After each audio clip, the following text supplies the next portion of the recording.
Indiana Democrats continue to push the governor to suspend the state's gas tax. Governor Holcomb has declined to take that action, but today President Biden is calling for a suspension of the federal tax on gas.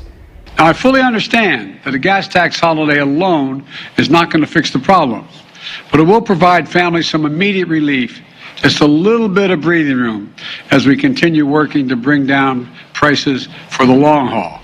This proposal would suspend federal taxes on gasoline and diesel fuel for 3 months, bringing prices down by about 18 cents a gallon, or about 3.5% of the price per gallon.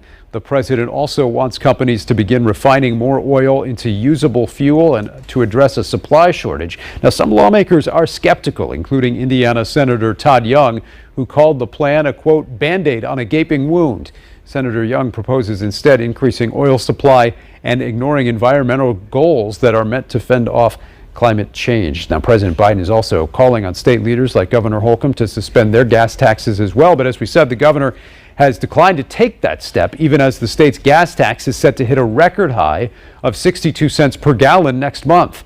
Fox 59's Kristen Eskow breaks down some of the plans being made now at the State House.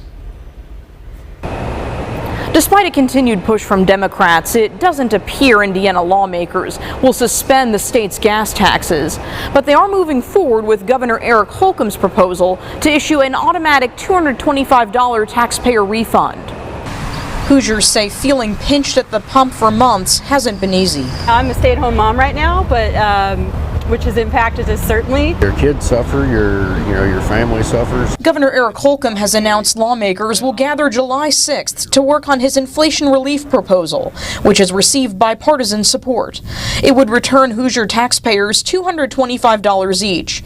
This comes after Republicans rejected Democrats' calls to suspend the state's gas tax over concerns of cutting taxes for out-of-state visitors. Economists say a tax refund would likely have a bigger impact on Hoosiers. As a general rule, we can think of when the gas tax goes down, about half of that gets passed on to the consumer. Economist Kyle Anderson says that's because producers often continue to raise their prices.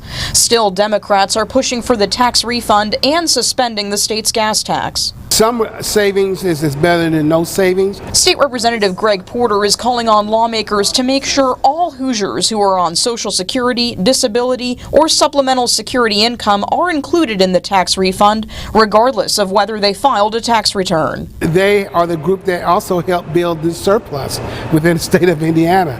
Remember, we have a $6.5 to $7 billion surplus. So far, Republican legislative leaders haven't commented on Representative Porter's call to ensure all Hoosiers in that group are included in the automatic taxpayer refund. A bill issuing this refund still needs to be drafted by lawmakers.